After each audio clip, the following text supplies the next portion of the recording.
The refugee crisis was organised by the United States. And the Titanic did not hit an iceberg, it was a huge insurance fraud. These were two of the most popular fake news stories in the Czech Republic in 2016, according to Czech radio.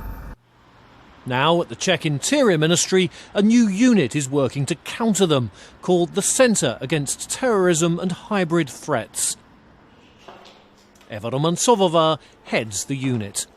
Naše zpravodajské služby už několikátým rokem upozorňují, že právě ze strany Ruské federace se jedná o nejsilnější hrozby. Jednak ty hrozby posilují za poslední dobu a za druhé je vlastně Ruská federace v současnosti hodnocená jako ten jeden z těch největších agresorů v té takzvané hybridní kampani. A prominent liberal Czech think tank says there are dozens of fake news sites spreading extremist and false information, many with a Kremlin bias. But the new centre came under immediate attack from the Czech president Miloš Zeman. Nepotřebujeme cenzuru, nepotřebujeme ideovou policii, nepotřebujeme nový úřad pro tisk a informace, pokud máme i nadále žít ve svobodné a demokratické společnosti.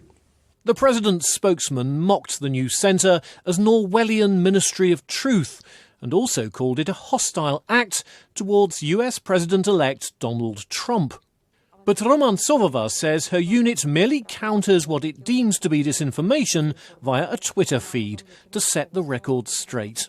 Tyto informace chceme pro veřejnost sdělovat, chceme je uveřejňovat, abychom tím pádem právě zarazili to šíření té dezinformace ne způsobem cenzury, ale způsobem uvedení té protiinformace. The Czech counterintelligence service has warned that the Kremlin is using disinformation to undermine confidence in NATO and the European Union and to boost support for political extremists. Czechs vote in a general election in October, and Romancovová says countering outside influences on the campaign is a key task for the new unit.